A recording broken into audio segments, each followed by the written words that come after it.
Aujourd'hui, je vais vous parler du changement. En tant que consultante, bien évidemment, j'ai travaillé énormément sur ce qu'on a appelé l'accompagnement du changement. On nous faisait travailler sur des situations qui allaient évoluer et c'était d'accompagner les personnes pour que cette évolution soit intégrée. Mais tout ça, c'est tout à fait artificiel parce qu'on ne tient pas compte de la nature première de l'être humain. L'être humain, pour reprendre la synthèse, je vous rappelle qu'on a un cerveau fait en 4 grandes parties, 4 grandes fonctions. On a la fonction de survie qui est plutôt située en bas du crâne avec le cerveau qui gère par exemple les reptiles, le cerveau qui va gérer à la fois l'état de bien-être et de paix, l'état de fuite dès qu'on entrevoit le danger, de lutte quand le danger se rapproche, que l'ennemi se rapproche, et d'inhibition pour se faire passer pour mort quand l'ennemi prend le dessus sur nous. Donc tout ça, c'est la fonction primaire des reptiles et que l'on a en nous. Et je vous rappelle que quand cette fonction primaire est activée, les autres facultés cérébrales ne peuvent pas s'exprimer, ne peuvent pas prendre vie. C'est pour ça que le deuxième cerveau ou la deuxième fonction, celle qui arrive juste après et qui suit le cheminement et la progression dans l'histoire de la vie sur Terre, c'est le cerveau des mammifères. Le cerveau des mammifères gère la relation parce que, comme tous les mammifères, nous, en tant qu'êtres humains, nous avons besoin de savoir nous organiser et vivre en groupe pour pouvoir assurer notre pérennité. Tout seul, nous ne pouvons rien. Regardez le petit mammifère quand il naît, s'il n'a personne pour le nourrir et prendre soin de lui, autant physiquement qu'affectivement, on le sait aujourd'hui, le petit mammifère meurt, le petit humain meurt. Alors, ce cerveau des mammifères a aussi tout un pendant, c'est-à-dire les relations de pouvoir qu'on peut connaître, de dominant-dominé, d'introverti-extraverti. Hein, les personnes qui vont être au centre et qui sont plutôt dans la médiation, dans l'assertivité. Donc, toutes ces facultés-là ne peuvent se mettre en œuvre, nos facultés relationnelles ne se mettent véritablement en œuvre dans tout leur potentiel que lorsque notre cerveau de la survie est désactivé. Autrement, le corps est bien fait, c'est-à-dire qu'il mobilise toute l'énergie disponible pour assurer notre survie, parce que ce qui est essentiel pour pouvoir faire autre chose, c'est déjà d'être en vie. Vous en êtes bien d'accord? La troisième faculté que l'on a, c'est la faculté qu'on va appeler mémoire, qui est située à peu près là. Et cette faculté mémoire, c'est notre bibliothèque. C'est en fait la mémoire, les dossiers de tout ce que nous avons vécu, à la fois de tout ce que nous avons appris, de toutes les expériences vécues, de tout l'émotionnel qui a été engrangé. Donc l'émotionnel qui peut être bloquant, comme l'émotionnel heureux qui va être plutôt dynamisant et nous permettre de pousser plus loin nos facultés. Et donc ce cerveau mémoire, c'est celui qui nous permet d'aller chercher dans notre expérience des, on va dire des bases, des fondements qui vont nous permettre de gérer la situation présente. Et ce qui est important, c'est justement d'apprendre à se servir au maximum de toutes ces données-là et d'en créer d'autres. Et c'est pour ça que nous avons une autre faculté cérébrale qui est située au niveau du préfrontal. C'est notre cerveau adaptatif. Nous sommes les seuls êtres de l'humanité, de la création, pardon, à être dotés de cette faculté adaptative.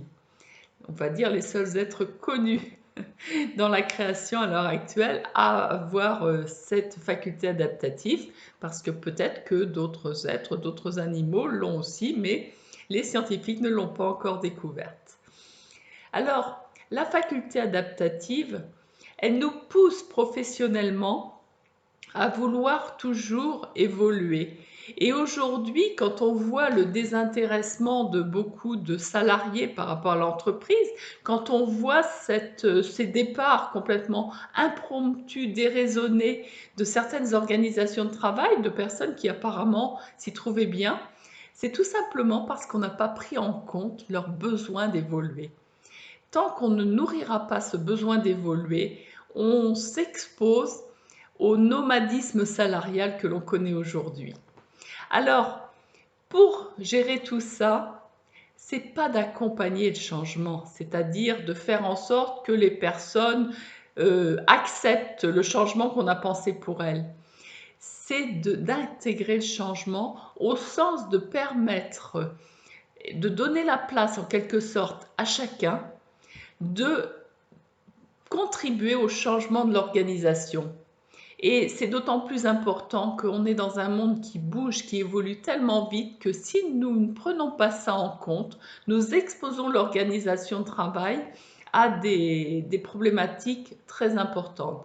Ça peut être des problématiques de fidélisation des collaborateurs, de déperdition de la ressource humaine, du désengagement aussi, comme ça peut être le fait de ne pas avoir entrevu suffisamment tôt que le marché évolue et qu'il aurait fallu se diversifier pour pouvoir rester en lice sur les services ou les marchandises qu'on peut proposer. Et cette intégration du changement nous amène à une autre dimension, à la fois de la ressource humaine en commercial et aussi en gestion des salariés d'une façon globale, c'est d'intégrer vraiment que tout peut être source de renseignement. Les solutions ne viendront plus uniquement d'équipements extérieurs. On a progressé énormément, on a gagné énormément en temps et en efficacité sur l'équipement extérieur. On sait aujourd'hui produire en chaîne de façon très rapide. On a des outils qui nous permettent de toucher nos clients en un clic. On a des mesures qui se font en instantané, par exemple. Par contre, la dimension personnelle, l'attention qu'on peut avoir à chaque élément, qui soit verbal, non verbal, qui soit de l'ordre de l'observation des clients, de l'observation des non-clients, de l'observation de ceux qui ont quitté l'entreprise. Donc tout ça, c'est important. Suivi des entrants, suivi des sortants, suivi de l'expérience collaborateur. Faire des sondages comme ça par des personnes internes, mais surtout des personnes externes qui sont complètement détachées de toute position hiérarchique est important. Donc, intégrez le changement, faites en sorte d'enseigner et d'inciter vos collaborateurs et de vous inciter, de vous expérimenter vous-même à changer les choses. Faites déjà en sorte, quand vous allez prendre une décision, d'écouter ce qui se passe autour de vous. Si vous faites une réunion sur une problématique, ne la faites pas avec l'intention de faire passer un message. Je vous invite fortement, faites le test, à soulever le problème, exposer le problème et écouter le point de vue de chaque collaborateur. Vous verrez, vous prendrez votre décision après que la nuit ait porté conseil. Déjà d'entendre, ça vous met dans une autre dynamique d'accueillir. Accueillir ce qui vient et non pas être sur cette dimension d'action que l'on a trop exacerbée en milieu professionnel. Aujourd'hui, on a énormément à gagner, non pas en allant plus vite et plus loin, en agissant davantage, mais en prenant le temps. Ce sera du temps de gagner pour anticiper l'avenir, ce sera du temps de gagner pour être mieux dans son travail, ce sera du temps de gagner pour avoir des ressources humaines à la hauteur des ambitions du projet qu'on veut avoir. Et pour vivre ça, à titre personnel, je souhaite aujourd'hui intégrer un seul projet dans une entreprise et mettre, à profit les compétences et tous les enseignements que j'ai acquis de mes expériences.